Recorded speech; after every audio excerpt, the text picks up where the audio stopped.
जनतेला हे माहीत आहे, की कोण आपल्या तालुक्याचा रहिवासी आहे, कोण इथला भूमिपुत्र आहे, कोण सज्जन आहे, कोण बदमाश आहे. अशी तुलना जनता ही आता करू लागलेली आहे. आजच्या सभेनं हे अधोरेखित केलं आहे, की येणाऱ्या 23 तारखेला या मतदारसंघावर केवळ आणि केवळ भारतीय जनता पार्टीचा झेंडा फडकणार आहे. नोकरीवर असताना ग्रामपंचायतीमध्ये विकास कामं न करता थेट बिलं काढण्याचा सुद्धा गुन्हा दाखल झालेला आहे. त्यांच्या अनेक डिपार्टमेंटल इन्क्वायऱ्या चालू आहे आणि त्यामुळं जनता ही आता हुशार झालेली आहे. ज्यांनी आणि या विभागाचे आमदार नामदेवराव ससाणे यांनी 5 वर्षात या उमरखेड मतदारसंघात केलेली विकास कामे आणि त्यांच्या 5 वर्षाच्या कारकिर्दीमध्ये या मतदारसंघात झालेली विकास कामे आपण ओपन डिबेट करायला तयार आहोत. त्यांनी यावं आपलं खुलं आव्हान आहे. या मतदारसंघामध्ये जे काँग्रेसचे उमेदवार या ठिकाणी दिलेले आहेत त्यांचा या मतदारसंघाशी कुठलाही संबंध नाही. नमस्कार सर. नमस्कार. तुमचं अनटॅप बाय गौरवमध्ये स्वागत आहे. आता निवडणुकीची धामधूम चालू आहे आणि तुम्ही वेळात वेळ काढून आमच्यासाठी बोलण्यासाठी आलात. सर्वप्रथम तुमचं खूप खूप आभार. एक असं जाणवतं एक गोष्ट दिसते आणि धगधगती दिसते. एक जनसागर उसळलेला आहे. आता रिसेंटली इलेक्शनमध्ये जर बघितलं, देवेंद्र फडणवीसांची सभा घ्या किंवा गडकरी साहेबांची सभा घ्या आणि काल परवा झालेली अमित शहाची सभा घ्या. आपला जो जनमत आहे, जे उत्साह आहे जनतेमध्ये, तो एक उफाळून दिसतो. काय सांगाल याबाबत? हां, नक्कीच. कारण या मतदारसंघामध्ये 10 वर्षापासनं भारतीय जनता पार्टी सतत निवडून येत आहे आणि माननीय देवेंद्रजी मुख्यमंत्री असताना आणि नंतर 2.5 वर्षात महाविकास आघाडीचं सरकार असताना या मतदारसंघाला दमडीही महाविकास आघाडी सरकारच्या काळामध्ये मिळाली नाही. परंतु आम्ही न डगमगता महायुतीचं सरकार झाल्याच्या नंतर त्या 2.5 वर्षाचा बॅकलॉग भरून काढण्याचा परिपूर्ण प्रयत्न केला आणि या मतदारसंघामध्ये जी काही मोठमोठी विकास कामं आणता येतील, ती आणण्याकरता आम्ही कसोशीने प्रयत्न केला.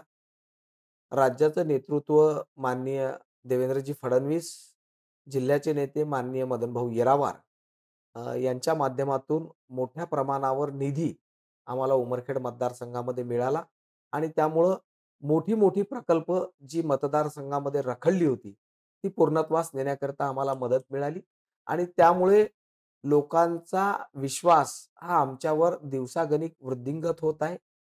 दिवसागणिक त्यामध्ये वाढ होत आहे आणि लोकांना एक विश्वास निर्माण झाला आहे, की या ठिकाणी भारतीय जनता पार्टीची जी कार्यकर्ता मंडळी आहे, ती लोकांना खऱ्या अर्थाने मदत करतात. लोकांच्या अडी-अडचणीला धावून जातात आणि लोकांची कामं करण्यासाठी ती नेहमी सदैव तत्पर असतात आणि त्यामुळे स्वाभाविक आहे, आजकाल लोकं ही तुमच्या अडी-अडचणीला कोण धावून येते, तुम्हाला कोण मदत करते, तुमच्या छोट्या-मोठ्या गोष्टी कोण सोडवतात, यावर जास्त लक्ष केंद्रित करतात आणि या सर्व गोष्टीला जी मदत करते, त्यांच्या बाजूने लोकं असतात आणि त्यामुळे आपण पाहाल तर अतिशय ग्रामीण अशा भागामध्ये फुलसावंगी हे गाव आहे आमच्या मतदारसंघातलं.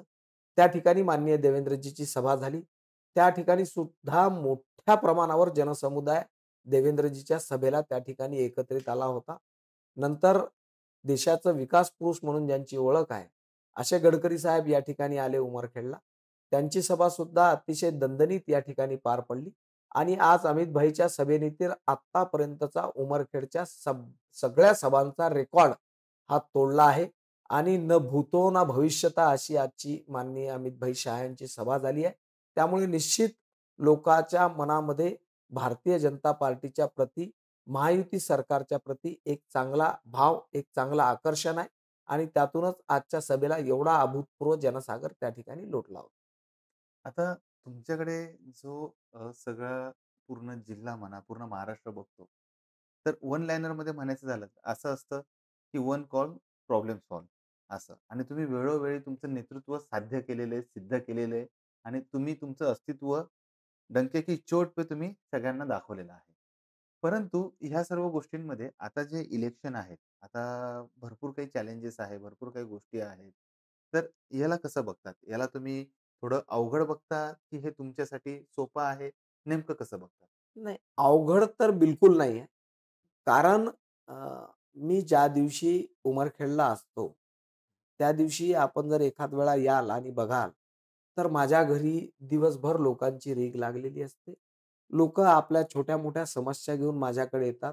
म्हणजे या मतदारसंघात किंवा या जिल्ह्यात एखाद्या कार्यकर्त्याची मोटरसायकलही ट्रॅफिक पोलिसांनी पकडली, तरी तो कार्यकर्ता मला फोन करतो आणि एखाद्यावर काही मोठं संकट कोसळलं, तरीही तो मला कॉल करतो आणि त्यांना कॉल केल्याच्या नंतर त्यांना रिस्पॉन्स मिळतो. त्यांना मी त्या ठिकाणी अटेंड करतो. त्यांची समस्या जाणून घेतो. त्यांच्याशी संयमाने बोलतो आणि त्यांची अडचण सोडवतो.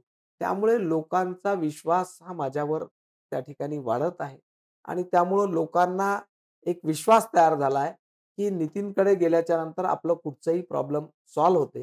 कुठचीही अडचण दूर होते.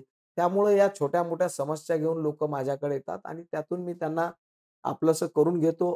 त्यांना माझ्याशी जोडतो आणि त्यामुळं आपली कामं झाली. आपली कामं कोण करतो?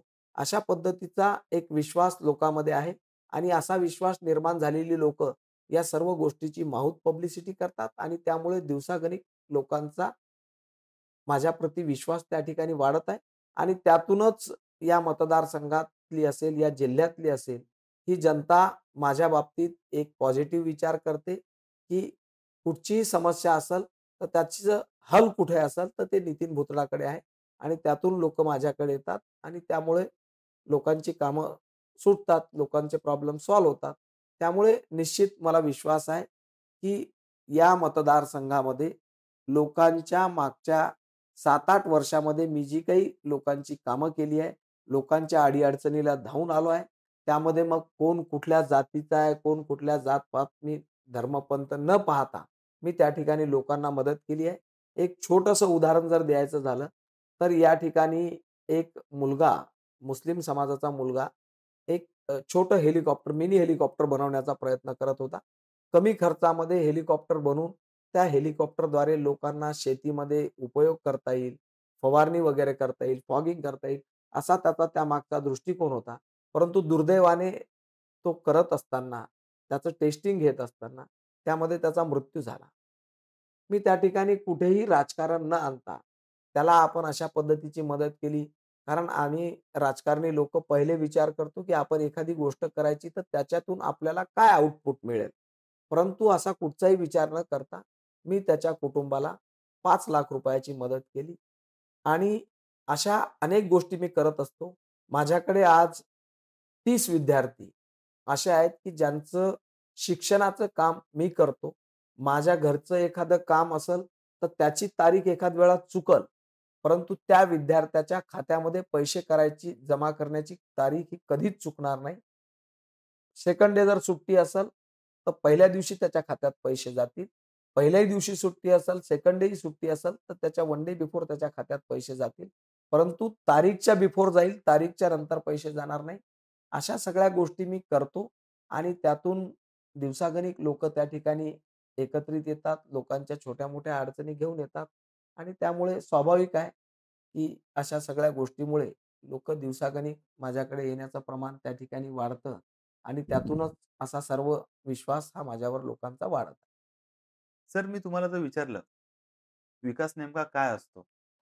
तर काय सांगाल तुमच्या मतदारसंघामध्ये, तुमच्या कार्यक्षेत्रामध्ये, तर विकास म्हणजे काय? नेमकं काय सांगाल? विकास म्हणजे काय? विकास ही अविरत चालणारी प्रक्रिया आहे. तो कधीही थांबत नसतो आणि कधीही पूर्ण होत नसतो. परंतु आपण जर पाहाल, तर उमरखेड शहरामध्ये आपण जर अ, फेरफटका मारला, तर आपल्याला बघायला मिळेल, की उमरखेड शहरात सर्व दूर सिमेंट काँक्रीटची रस्ती झाली आहे. जागोजागी पेवर ब्लॉक लागली आहे. उमरखेडमध्ये अतिशय सुंदर अशी उद्यान निर्माण झाली आहे. उमरखेडमध्ये अतिशय सुंदर असं स्पोर्ट कॉम्प्लेक्स निर्माण झालं आहे. उमरखेडमध्ये अतिशय सुंदर अशी पोलीस वसाहत त्या ठिकाणी निर्माण झाली आहे. उपजिल्हा रुग्णालय निर्माण झालं आहे आणि ज्या गोष्टी या ठिकाणी नाही आहेत, त्या सर्व गोष्टी मंजूर झाल्या आहेत. त्यांच्या कामाला देखील सुरुवात झालेली आहे आणि त्यामुळे या तालुक्यासाठी, या गावासाठी आपल्याला काय-काय चांगलं करता येईल, तो प्रयत्न मी या ठिकाणी केला. माझ्या या मागच्या 5 वर्षाच्या कारकिर्दीमध्ये मी जिल्हाध्यक्ष असताना या विभागाचे जे आमदार होते नामदेवराव ससाणे, त्यांनी सुद्धा या सर्व गोष्टीमध्ये माझ्या खांद्याला खांदा लावून काम केलं आणि त्यामुळे आम्ही दोघांनी मिळून या मतदारसंघासाठी जे काही चांगलं करता येईल, जे काही आपल्याला सरकारच्या माध्यमातून आणता येईल, ते आणण्याचा प्रामाणिक प्रयत्न केला आणि दोघांच्या संयुक्तिक प्रयत्नामुळे आम्हाला त्या ठिकाणी सर्व कामामध्ये यश प्राप्त झालं आणि आज आपण जर बघाल, तर उमरखेड मतदारसंघामध्ये साधारणतः 3,000 कोटी रुपयापेक्षा जास्त किमतीची कामं चालू आहे. प्रत्यक्षात चालू आहे. मंजूर झालेली नाही, प्रत्यक्षात चालू आहे. आणि त्यामुळं निश्चित या सर्व गोष्टी यालाच आपण विकास म्हटलं पाहिजे आणि हाच विकास असतो. तुलनात्मक जर विचार करायचा झाला, तर या मतदारसंघामध्ये महाविकास आघाडी त्या काळामध्ये नव्हती. काँग्रेस राष्ट्रवादीचं सरकार होतं आणि काँग्रेस राष्ट्रवादीचं सरकार असताना 2009 ते 2014 मध्ये या मतदारसंघामध्ये काँग्रेसचे आमदार होते. परंतु काँग्रेसच्या आमदारांनी जर 2009 ते 2014 मध्ये एक असं रिमार्केबल काम दाखवलं, की माझ्या या 5 वर्षाच्या टेन्युअरमध्ये सरकारही माझं होतं आणि सत्ताधारी पक्षाचा मीच या ठिकाणचा आमदार होतो. एक असं रिमार्केबल काम दाखवलं, तर माझं त्यांना म्हणजे खुलं आव्हान आहे, की मी आणि या विभागाचे आमदार नामदेवराव ससाणे यांनी 5 वर्षात या उमरखेड मतदारसंघात केलेली विकास कामे आणि त्यांच्या 5 वर्षाच्या कारकिर्दीमध्ये या मतदारसंघात झालेली विकास कामे आपण ओपन डिबेट करायला तयार आहोत. त्यांनी यावं आपलं खुलं आव्हान आहे. कर नाही, त्याला डर नाही. त्यामुळे या मतदारसंघाच्या विकासाच्या दृष्टीनं ज्या काही चांगल्या गोष्टी असतील, त्या सिंचनाच्या असतील, कृषीशी संबंधित असतील, युवकाशी संबंधित असतील, बेरोजगारीशी संबंधित असतील, अशा सर्व गोष्टीवर आम्ही काम केलं आहे. म्हणजे महत्त्वाचं म्हणजे या मतदारसंघामध्ये बेरोजगाराची संख्या खूप मोठ्या प्रमाणावर आहे. आणि त्यामुळे अनेक तरुण लोकं पुणे, मुंबई, संभाजीनगर अशा ठिकाणी नागपूर अशा ठिकाणी नोकरीकरता जातात. त्या ठिकाणी नोकरी करतात. त्यांना आपल्या भागामध्ये रोजगार कसा उपलब्ध करून देता येईल, त्या दृष्टीनं सुद्धा आम्ही मागच्या 5 वर्षामध्ये प्रयत्न केले. काही उद्योजकाशी भेटलो. त्या उद्योजकांना भेटून आपल्या या मतदारसंघामध्ये, या भागामध्ये त्यांनी उद्योग उभे केले पाहिजे. त्या दृष्टीनं त्यांच्याशी आम्ही इंटरॅक्शन केलं आणि त्यातून आम्हाला एक चांगली संधी उमरखेड मतदारसंघाला प्राप्त झाली आहे, की उमरखेडमध्ये एक सोया रिफायनरीचा प्लांट आम्ही उभा केला आहे उद्योगपतीच्या माध्यमातून आणि निश्चित त्यात आमच्या भागातील अनेक तरुण मुलांना नोकरीची संधी प्राप्त होणार आहे. थेट, डायरेक्ट, इनडायरेक्ट त्यामध्ये हजारो युवकांना नोकरीची संधी प्राप्त होणार आहे. तर अनेक शेतकऱ्यांना त्यांच्या शेतीमालाचा भावसुद्धा वाढून मिळणार आहे आणि त्यामुळे आमच्या तालुक्यावर जो एक काय म्हणता येईल त्याला डाग लागला आहे आमच्या तालुक्यावर, की हा तालुका महाराष्ट्रातील सर्वाधिक शेतकरी आत्महत्याग्रस्त तालुका आहे. तो डाग कुठेतरी पुसण्याचा प्रयत्न आम्ही करत आहोत. निश्चित मला विश्वास आहे, की येणाऱ्या काळात सुद्धा राज्यामध्ये महायुतीचं सरकार पुन्हा प्रस्थापित होणार आहे. या विभागाचा आमदार सुद्धा महायुतीचा भारतीय जनता पार्टीचा राहील आणि त्याच्या माध्यमातून अशी अनेक छोटी-मोठी उद्योग या मतदारसंघामध्ये उभारून या ठिकाणच्या तरुण बेरोजगारांना आणि या भागातील शेतकऱ्यांना कृषीपूरक व्यवसाय उभे करून त्यातून बेरोजगार तरुणांना आणि कृषी माल बनविणाऱ्यांना कसा जास्तीत जास्त लाभ मिळवून देता येईल असा आमचा प्रयत्न राहणार. मला सुद्धा नक्कीच म्हणजे तशी निश्चिती आहे, की आपलाच आमदार तिथे असेल. आता येऊयात निवडणुकांवर. काय सांगाल जे आता स्टँडिंग उमेदवार आहेत, काही उमेदवारांच्या बाबतीमध्ये काय सांगाल? अ, आमचा उमेदवार जो आहे, तो एक सर्वसामान्य कुटुंबातील उमेदवार आहे आणि या मतदारसंघाचा भूमिपुत्र आहे. या मतदारसंघामध्ये जे काँग्रेसचे उमेदवार या ठिकाणी दिलेले आहे, त्यांचा या मतदारसंघाशी कुठलाही संबंध नाही आहे. परंतु त्यांनी या मतदारसंघातील जनतेशी धोकेबाजी करण्याचं काम हे ज्या दिवशी ते या मतदारसंघात आले, त्या दिवशीपासून चालू केलं आहे. त्यांनी स्वतःच्या नावाच्या पुढे या तालुक्यातलं एक गाव आहे बेलखेड नावाचं. त्या गावचा मी रहिवासी आहे. म्हणून त्यांनी त्या आपल्या स्वतःच्या नावामागे बेलखेडकर असं लावलाय. मुळामध्ये त्यांचा आणि बेलखेडचा कुठचाही संबंध नाहीये. त्यांच्या 4 पिढ्याचा, 6 पिढ्याचा इतिहास मी त्या ठिकाणी काढला आहे. त्यांचा या तालुक्याशी कुठलाही संबंध नाही. त्यामुळे या मतदारसंघात ज्या दिवशी ते आले, त्या दिवशीपासून त्यांनी या मतदारसंघातील लोकांशी धोकेबाजी करायला सुरुवात केलेली आहे आणि मी सांगतो, की तो उमेदवार हा ठगबाजच आहे. तो शासकीय नोकरीमध्ये असताना त्याच्यावर 420 सारखा गंभीर स्वरूपाचा गुन्हा नोंद झालेला आहे. नोकरीवर असताना ग्रामपंचायतीमध्ये विकास कामं न करता थेट बिलं काढण्याचा सुद्धा गुन्हा दाखल झालेला आहे. त्यांच्या अनेक डिपार्टमेंटल इन्क्वायऱ्या चालू आहे आणि त्यामुळं जनता ही आता हुशार झालेली आहे. जनतेला हे माहीत आहे, की कोण आपल्या तालुक्याचा रहिवासी आहे, कोण इथला भूमिपुत्र आहे, कोण सज्जन आहे, कोण बदमाश आहे. अशी तुलना जनता ही आता करू लागलेली आहे आणि आपण बघितलं असेल आज, की अमितभाई शहांची जी सभा झाली, त्या सभेमध्ये जनतेचा इतका मोठा उत्स्फूर्त प्रतिसाद त्या ठिकाणी होता. त्यामुळे निश्चित आम्हाला विश्वास आहे, की आजच्या सभेनं हे अधोरेखित केलं आहे, की येणाऱ्या 23 तारखेला या मतदारसंघावर केवळ आणि केवळ भारतीय जनता पार्टीचा झेंडा फडकणार आहे. आता बऱ्याचदा बघितलं जातं, तुम्ही फक्त आणि फक्त लाईफस्टाईल सुधारण्यामध्ये किंवा रस्त्यांच्या कामांमध्ये किंवा इतर कामांमध्ये तुम्ही दिसत नाही. तुम्ही अजून वेगळ्या कामांमध्ये रमताना तुम्ही दिसतात. म्हणजे असं म्हणता येईल की तुम्ही क्रीडामध्ये रमतात. तुम्ही सांस्कृतिक क्षेत्रामध्ये रमतात. यामागचं कारण काय? मी बालपणापासून खेळाचा फार शौकीन आहे. क्रिकेट असेल, बॅडमिंटन असेल, अशा वेगवेगळ्या खेळाची मला खूप जास्त आवड होती आणि त्यातून अ, या ठिकाणी चांगले खेळाडू घडले पाहिजे. क्रिकेट असेल, हॉकी असेल, व्हॉलीबॉल असेल, याच्यामध्ये चांगले खेळाडू या ठिकाणी निर्माण झाले पाहिजे. या दृष्टीनं क्रीडा क्षेत्रामध्ये काम आहे. सांस्कृतिक क्षेत्रामध्ये जे मुंबई, पुणे, ठाणे अशा ठिकाणी दहीहंडी महोत्सव होतो. त्या तोडीचा दहीहंडी महोत्सव मागच्या 4-5 वर्षापासून आम्ही या ठिकाणी घेतो आणि 25-25 हजाराचा क्राउड उमरखेडसारख्या छोट्या ठिकाणी त्या दहीहंडी महोत्सवाला असतो. त्यामुळे अशा विविध क्षेत्रामध्ये काम करणं, या कामातून एक युवकामध्ये याच्यामध्ये एक चांगलं वातावरण तयार करणं. कारण या भागातला युवक हा बेरोजगारी या सर्व गोष्टीमुळे कुठेतरी नैराश्यामध्ये आहे आणि त्यामुळे त्याला केवळ बिझनेस किंवा केवळ शिक्षण याच गोष्टी नाही, तर इतर गोष्टीमध्ये सुद्धा आपण करिअर घडवू शकतो. या सर्व गोष्टी त्याला त्या ठिकाणी जाणीव करून दिली पाहिजे. त्याला या सगळ्या फॅसिलिटीज आपण या ठिकाणी उपलब्ध करून दिल्या, तर त्याचं ज्या गोष्टीमध्ये स्किल आहे, ते स्किल तो त्या ठिकाणी डेव्हलप करू शकतो. याच दृष्टीनं आम्ही या ठिकाणी अतिशय अद्ययावत असं क्रीडा संकुल तयार केलं. ज्यामध्ये अ, मुंबई, पुण्याला असतात त्या पद्धतीचं लॉन टेनिसचं ग्राउंड, त्या पद्धतीचं बॅडमिंटनचं ग्राउंड या ठिकाणी निर्माण केलं. ज्यातून लॉन टेनिसचे अतिशय चांगले असे खेळाडू उमरखेड शहरामध्ये आहे, जे की विदर्भस्तरीय, महाराष्ट्रस्तरीय स्पर्धामध्ये खेळतात. असे खेळाडू या ठिकाणी आहेत.